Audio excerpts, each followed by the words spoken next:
The Aztecs did not know about bulls. Bulls are native to Eurasia and were brought to the Americas only after European contact, starting with Christopher Columbus's second voyage in 1493. Before that, no domesticated cattle existed in the Americas, neither among the Aztecs nor any other indigenous civilizations.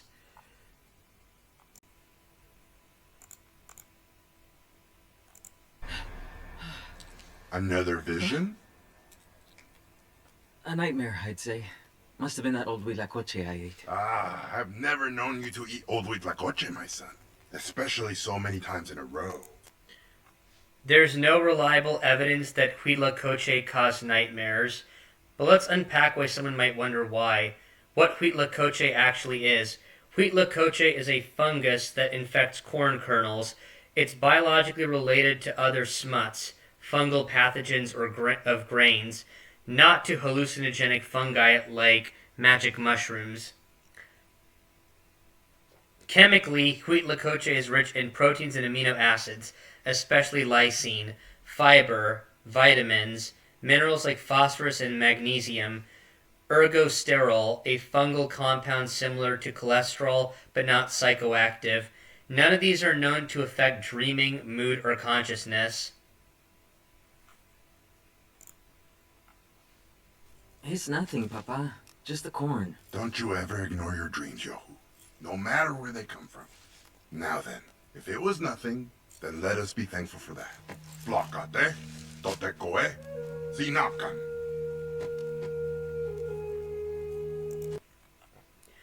There's no known Aztec god named Xenacan. The actual Mesoamerican bat god was named Camazotz. The best known bat god in the region was Camazotz, a Mayan and Quiche, Guatemalan highlands deity. Its name means death bat, Kame means death, and Zotz means bat. He was associated with the night, death, sacrifice, and the underworld, Xibalba. He appeared in the Popol Vuh, the Quiche, the Mayan creation epic, where he decapitates one of the hero twins in the underworld. He's often depicted as a humanoid figure with bat wings or a bat head. The Aztecs knew of bats and associated them with darkness, caves, and blood, but didn't personify them as a major god like Camazotz.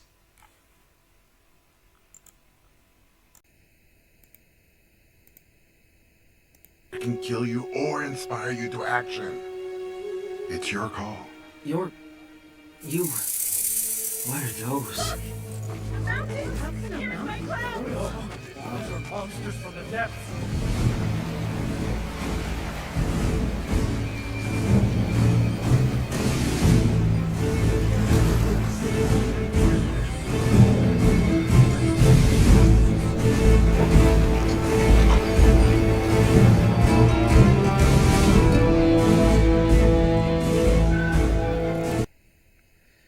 When Hernan Cortés first entered Aztec-controlled territory in 1519, the first major village he encountered was Zempoala, a Totonac city on the Gulf Coast that lived under Aztec tribute rule. The Totonacs received Cortés and his men with hospitality, fed them, and quickly saw them as potential allies against their Aztec overlords. When Aztec tax collectors arrived to demand tribute, Cortés urged the Totonacs to resist, marking the first open challenge to Aztec authority. This alliance gave Cortés his first indigenous supporters and a foothold on the mainland at Veracruz, setting the stage for his march inland towards Tenochtitlan and the eventual fall of the Aztec Empire. They look like they're gods. Listen carefully to what they say, Yohu. But pay closer attention to how they act. That's how you can tell if they're gods or not. There's no clear evidence that the Totonacs themselves thought the Spaniards were gods. That idea mainly comes from later Spanish writings and from Aztec, not Totonac interpretations. When Cortés arrived at Zempoala in 1519, the Totonacs were astonished by the Spaniards' appearance, their pale skin, beards, metal weapons, and especially their horses, animals unknown in the Americas. They likely saw them as supernatural or powerful beings, but not necessarily divine. What the sources show is more awe and caution than worship. The Totonacs' reaction was practical. They were oppressed by the Aztecs and quickly realized the Spaniards could be useful allies. So while they treated Cortes with reverence and respect, as was customary towards any potentially powerful newcomers, their behavior seems to have been political, not religious. In short, the Totonacs didn't truly think the Spaniards were gods, but they did see them as extraordinary, mysterious, and possibly magical people who might help them throw off Aztec rule.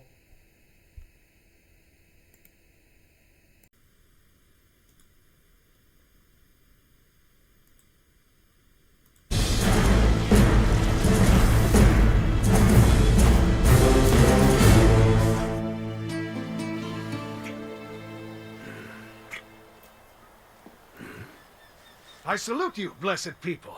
I am Captain Hernan Cortes. I've come to your lands in the name of Almighty God and the Holy Roman Emperor, His Majesty Charles I, the King of Castilla. I am Chief Toltecatzin, first son of Oquitzin. May I ask the reason you've come? I am exploring the New World. You found the New World? The vast green landscape stretching out before us. It's called the New World, since we only just discovered it. Many suns have already passed since our people first knew these lands. We seem to find ourselves low on supplies. I don't really know how Cortes and the Totonacs are able to understand each other, considering that Cortes actually had a young woman from that village translate for him named La Malinche, and it would have actually been quite interesting to see her in this film.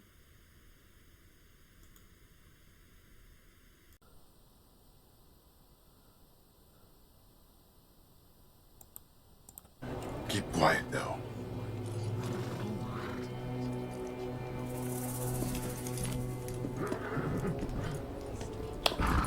Chief Toltecatzin, we are grateful for your generous hospitality. It was nothing. What might be nothing to some people can be everything to others. That's why my men and I require a little bit more from you. The location of Tenochtitlan. Impossible. We have strict rules in place that forbid this. Rules are rules. How about this idea? What if you joined our expedition and showed us? Even better, Yohu could be my herald and announce my arrival to the Sun King. Yes. That's out of the question. Father, please. I can do it. The boy is more than old enough to make his own decisions. Don't you think? Captain Cortes speaks the truth. I'm a grown man. That's what you said. Listen close, son. If anything happens, you run and go straight to Akatzin. Take your mother as well. She'll protect you.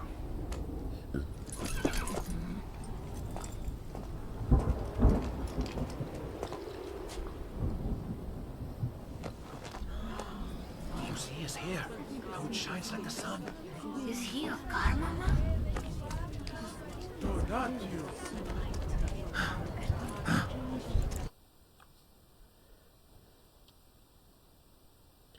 There is no clear evidence that the Totonacs themselves thought the Spaniards were gods. That idea mainly comes from later Spanish writings and from Aztec, not Totonac interpretations. When Cortes arrived at Zempoala in 1519, the Totonacs were astonished by the Spaniards' appearance, their pale skin, beards, metal weapons, and especially their horses, animals unknown in the Americas. They likely saw them as supernatural or powerful beings, but not necessarily as divine. What the sources show is more awe and caution than worship. The Totonacs' reaction was practical. They were oppressed by the Aztecs and quickly realized the Spaniards could be useful allies. So while they treated Cortes with reverence and respect, as was customary towards any potentially powerful newcomers, their behavior seems to have been political, not religious.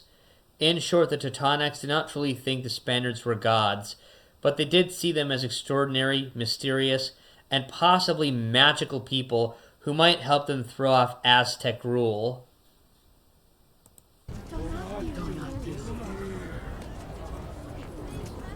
I will personally request for an audience on your behalf with Moctezuma. Meanwhile, you shall wait in our village as our guest of honor. It's best to arrive unannounced. Besides, everybody loves surprises. Well, that all depends on the surprise. So you still don't trust me, eh? You have nothing to fear. We're Christians, and we are here to help you. Back or I'll kill you!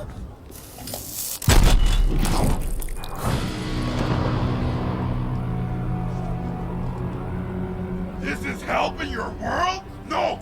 None of you strangers are gods! You're nothing but liars and murderers! As long as I draw breath, you'll never see Tenochtitlan. Fine. Thank you for such wise counsel.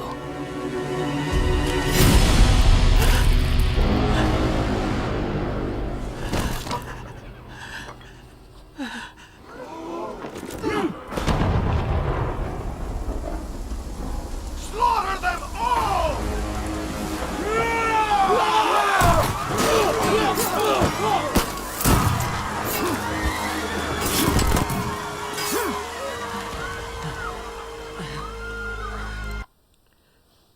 This never happened. When Cortés arrived at Zempoala in 1519, the Totonacs did not refuse to tell him where Tenochtitlan was, nor did he massacre them. In fact, the encounter was the opposite of hostile. It was the beginning of an alliance that became crucial to his conquest. Here's what actually happened. The Totonacs, led by their local ruler, sometimes called the cacique of Zempoala, welcomed Cortés and his men. They complained bitterly about Aztec tax collectors who came regularly to take tribute for Emperor Moctezuma II. When some of those tax officials arrived during Cortés's stay, Cortés encouraged the Totonacs to When some of those tax collectors arrived during Cortés's stay, Cortés encouraged the Totonacs to arrest them, symbolically defying Aztec power. Far from punishing the Totonacs, Cortés rewarded their cooperation, left a small garrison nearby, and used Zempoala as his first mainland base for founding Veracruz. So no massacre took place. The Totonacs became some of Cortés's earliest and most loyal allies, supplying warriors, food, and information that helped him reach Tenochtitlan. That story about Cortés demanding directions and killing them for refusing sounds like a later myth or a confusion with other violent episodes, like the massacres at Cholula or the Templo Mayor, that happened later in the campaign.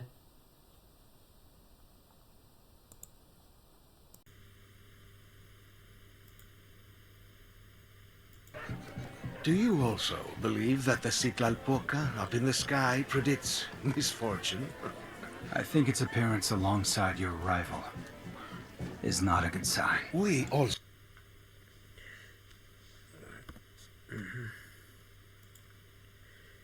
The Aztecs saw comets as omens of catastrophe.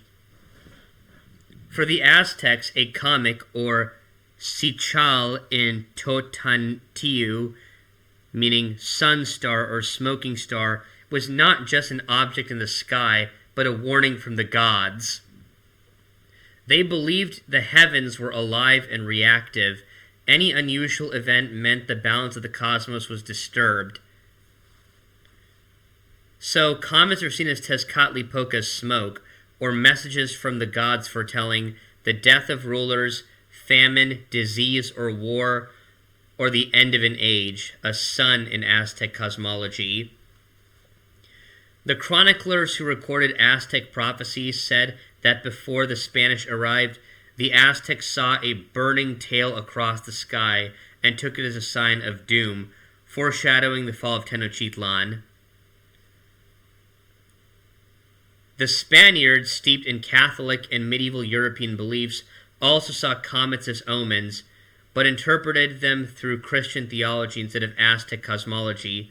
To them, a comet might signal divine anger or impending judgment, the death of a monarch, a warning of plague, disaster, or sin.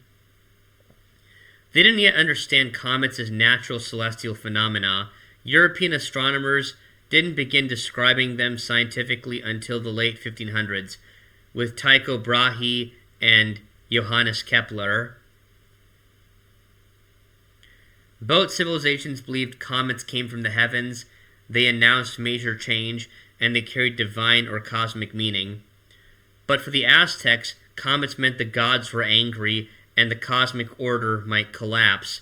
For the Spanish, comets meant God was sending a warning, perhaps calling for repentance or prayer. In short, both the Aztecs and the Spanish viewed comets as supernatural omens, not natural objects. The Aztecs saw them as signs of divine wrath and destruction from gods like Tezcatlipoca, while the Spanish saw them as warnings from the Christian God of impending crisis and punishment.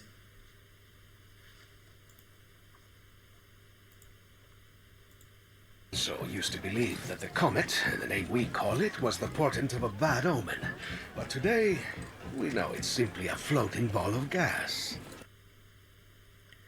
At the time, even Europe's most educated scholars still viewed comets through religious and even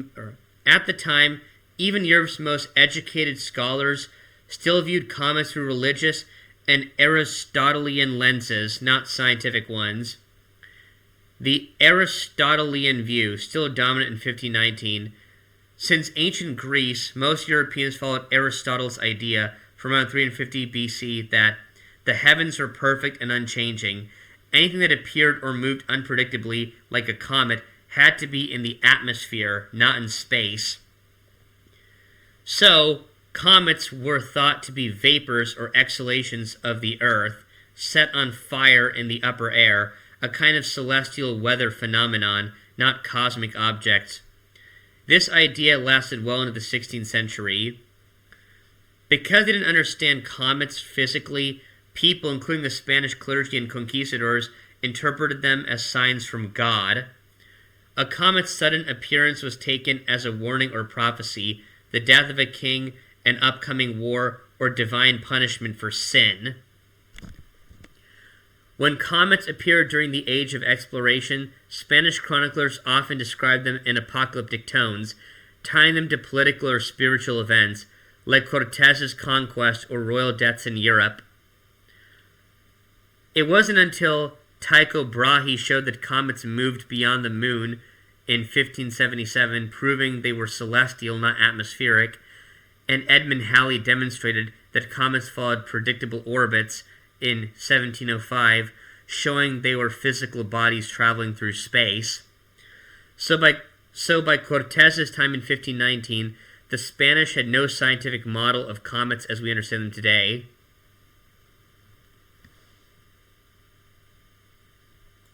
Revolving around our world in the cosmos, just like the sun and the moon. Are you saying you believe the sun revolves around this world? It's been proven. You don't think so as well? No. Our people have known for many suns now that this world isn't the center of anything. No, the Aztecs did not know the Earth was not the center of the universe in the scientific sense. Their worldview was geocentric and mythological, not astronomical. They believed the Earth, called Chaltipac, was the center of a layered cosmos, surrounded by 13 heavens above and 9 underworlds below. The sun, moon, and stars were divine beings that moved across the sky as part of sacred cycles, not celestial bodies orbiting in space. To the Aztecs, center of the universe didn't mean physical location. It meant spiritual importance. The Earth, especially Tenochtitlan, was the sacred axis or axis mundi connecting heaven, earth, and the underworld.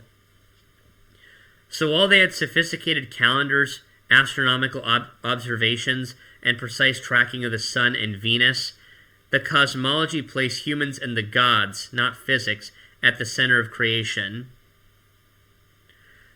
And, even though the Spanish believed that the sun orbited the earth, at least they didn't believe the sun was a god who demanded human hearts.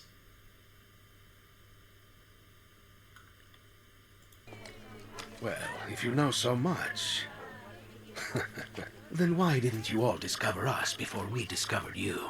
Your people already have your own magic, your own world. What exactly do you want from us? Oh, it doesn't matter how much you have, because you can always have something more. Isn't it important how you go about getting it?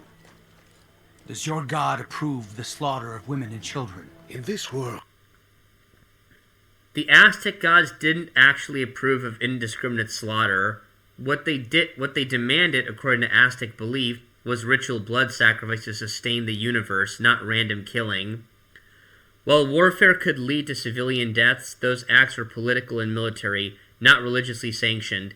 The Aztec worldview saw the cosmos as a fragile balance requiring offerings of blood and hearts, usually from captured warriors, mostly men, to keep the sun moving and the world alive. Women and children were occasionally sacrificed in specific sacred rituals, but such acts were rare, symbolic, and highly ritualized, rather than expressions of cruelty or divine approval of mass violence. Our souls shall be tested. The more difficult the test we face becomes, the more pure we shall be as a result. That's not an answer. The sad reality is that sometimes a leader will be forced to make some decisions that are difficult. But what if those decisions they make are wrong? When that happens, I'll make sure you're the first to know.